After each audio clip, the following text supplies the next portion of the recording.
When the girl's family split the estate, all she got was her dad's military medal. Her brother, meanwhile, got the $10 million fortune their dad left behind before he died.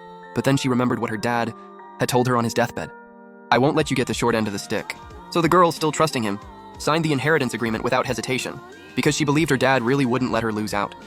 Turns out, ever since she was little, her mom had one rule: anything good always went to her brother first. As a kid, the chicken drumstick on the table was always his, but her dad would always secretly save one for her.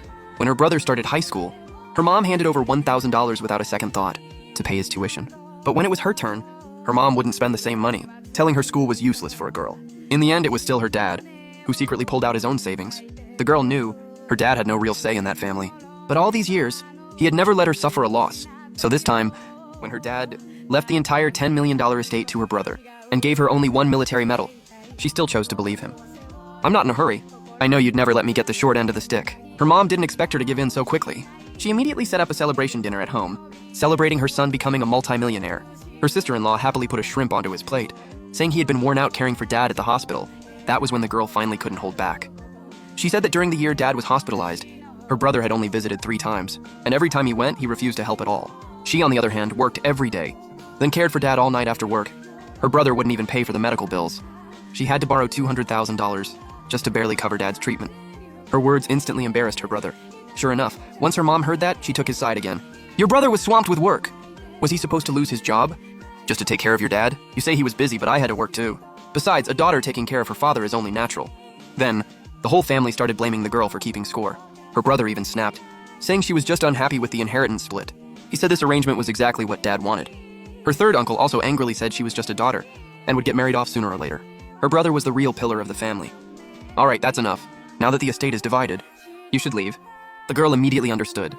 Her brother was kicking her out. After all, according to the inheritance agreement, this house now belonged to him. Just like that, the girl left home in disappointment. But as soon as she got back to her rental, her mom sent her a message, telling her to come move all her things out, or they would throw everything away. She rushed back home, only to find they had already changed the locks. The lock was changed. "Next time you come, remember to tell us ahead of time. Your brother was just worried about thieves." So he changed the lock. "Go get your things and take them back." While the girl was packing her belongings, her sister-in-law watched her the whole time like she was a thief. Seeing her get kicked out like this, a neighbor lady couldn't help speaking up for her. She said if her dad were still alive, he'd never let her be treated this unfairly.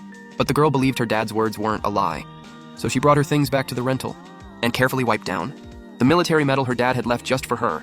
But then she noticed the screw on the medal looked like someone had loosened it on purpose. Just as she was trying to figure out what her dad meant when he said he wouldn't let her lose out, her phone suddenly rang with an unknown number. "You're Zhao Changlin's daughter, right? My last name is Zhou. I'm an old army buddy of your father's. Before he passed, he asked me to contact you after he was gone. He left some important things for you. He said you'd find them inside the medal.